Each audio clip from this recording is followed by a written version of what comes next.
శక్తి app గురించి అవగాహన సదస్సును నకరికల్ మండల కేంద్రంలో గల కస్తూర్బా గాంధీ స్కూల్ నందు నిర్వహించారు. దీనికి ముఖ్య అతిథిగా మహిళా పోలీస్ స్టేషన్ పల్నాడు జిల్లా సిఐ సుభాషిణి, సతెన్పల్లి పట్టణ పోలీస్ స్టేషన్ నుండి ఎస్ఐ సంధ్యారాణి, వారి సిబ్బంది, స్కూల్ ప్రిన్సిపల్, వారి సిబ్బంది, విద్యార్థులు, నకరికల్ మండల పరిధిలోని అంగన్వాడీ టీచర్లు, సచివాలయ మహిళా సిబ్బంది, ఆశా వర్కర్లు పాల్గొన్నారు.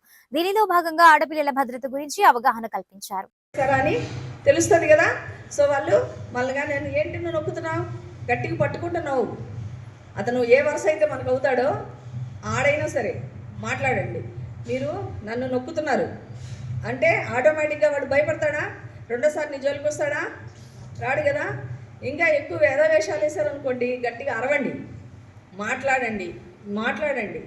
ఎవ్వరు కూడా సైలెంట్గా భయపడి ఉండొద్దు. భయపడాల్సిన అవసరం ఏమి లేదు. ఓకేనా? మీరు అరిస్తే పక్కింటికి ఖచ్చితంగా వినిపిస్తుంది. ఏమ్మా, ఒంటరిగా ఎక్కడికైనా వెళ్ళినా సరే, మా ఏ ఊరి మీద ఎక్కడికి వెళ్ళావు, ఏంట్రా, నేను బండికిచ్చుకుపోతా, మీ ఇంటి దగ్గర దించుతారా, మీ నాన్న తెలుసు, మీ అమ్మ తెలుసు, లేదా మీ పక్కింటి వాళ్ళ పేర్లు చెప్పి రెండంటే ఎక్కుతారా? ఎక్కద్దు. ఓకేనా? దయచేసి నువ్వెవరో నాకు తెలియదు, నువ్వు కానీ రెండోసారి బండి ఎక్కమన్నావంటే ఈ ఇంట్లో వాళ్ళకి పోయి చెప్తాను. పక్కన ఇల్లులు ఉంటాయి కదా, వాళ్ళు చెప్పండి. వాళ్ళు చెప్పి చూడండి, ఇతను నన్ను బండి ఎక్కమన్నా అంటే ఏమవుతుంది? పట్టుకుంటారు కదా. వాడు నిజంగా నేరస్తులు అయితే వాడికి పనిష్మెంట్ వస్తుంది కదా. భయపడమాకండి, కేసులు పెడతారు, అది చేస్తారు, ఇది చేస్తారని. మీ చిన్నపిల్లలు ఎవరు పోలీస్ స్టేషన్